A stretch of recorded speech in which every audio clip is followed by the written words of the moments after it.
Hello everyone, welcome to our YouTube channel keep it simple.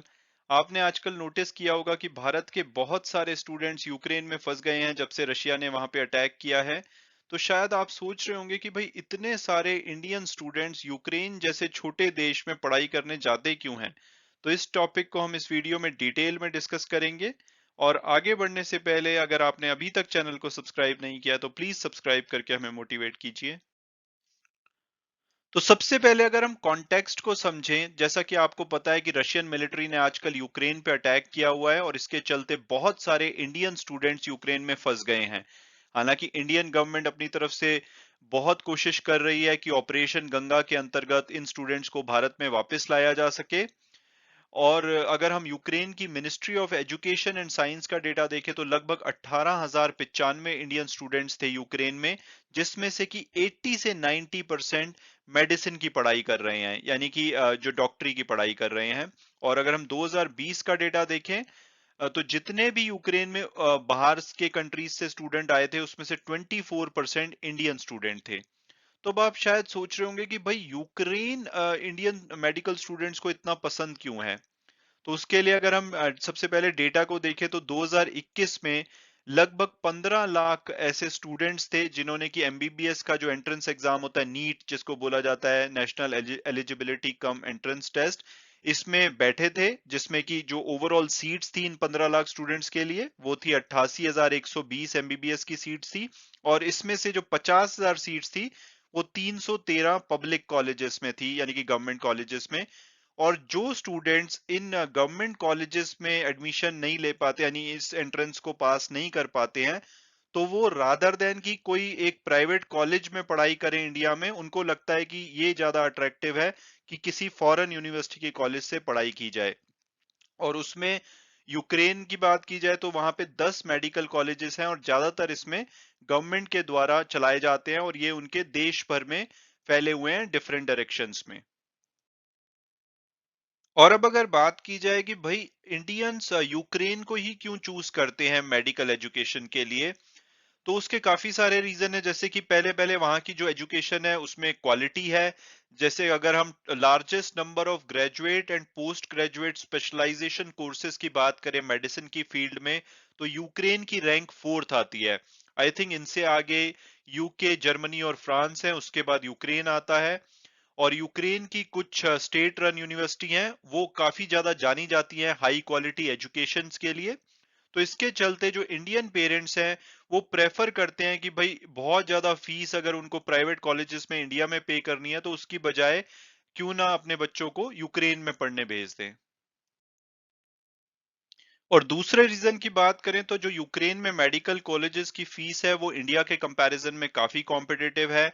तो जो भी students India के गवर्नमेंट कॉलेजेस में एडमिशन नहीं ले पाते और वो हैवी फीस नहीं देना चाहते इंडिया के प्राइवेट इंस्टीट्यूशंस में, तो उनके लिए जो यूक्रेन के मेडिकल कॉलेजेस हैं वो एक तरह से भगवान का वरदान माने जाते हैं।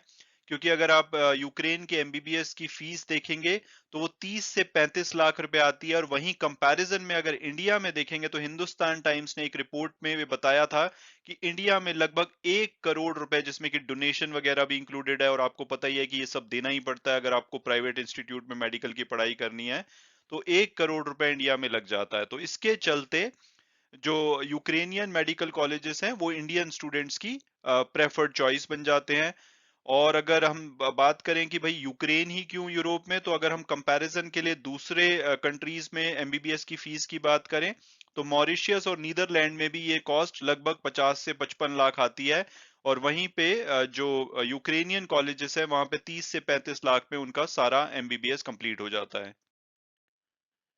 और अब अगर बात की जाए कि भाई अगर कोई स्टूडेंट फॉरेन एमबीबीएस की डिग्री है उसके पास, तो क्या उसको इंडिया में प्रैक्टिस करने का लाइसेंस मिल जाता है, तो उसका आंसर है कि उनको डायरेक्टली तो लाइसेंस नहीं मिलता।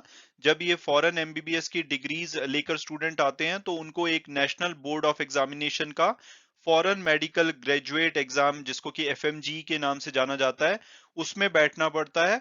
और अगर वो उसको पास कर लेते हैं तब उनको इंडिया में मेडिसिन की प्रैक्टिस करने का लाइसेंस मिलता है। और लगभग माना जाता है कि हर साल 4,000 स्टूडेंट्स जो यूक्रेन से आते हैं मेडिकल डिग्रीज के साथ, वो इंडिया में एफएमजी का एग्जाम देते हैं। और उसमें से लगभग 700 स्टूडेंट्स पास होते हैं। हालांकि इसमें लोअर पास रेट है, लेकिन फिर भी यूक्रेन की जो यूनिवर्सिटी है उसको इंडियन स्टूडेंट्स प्रेफर करते हैं, क्योंकि उनको चांसेस होते हैं कि 4000 में से 700 की लगभग 15 से 20% के आसपास स्टूडेंट पास होते हैं, तो वो अपना लक आजमाते हैं। इसके अलावा वो स्टेट और सेंट्रल गवर्नमेंट में काम कर सकते हैं, और यूपीएससी और एमपीएससी कॉम्पिटिटिव एग्जाम में अपीयर हो सकते हैं, और इसको अपीयर होने के बाद वो मेडिकल और नॉन मेडिकल अपॉर्चुनिटीज जो गवर्नमेंट ऑफिसेज में होती है उसको अवेल कर सकते हैं।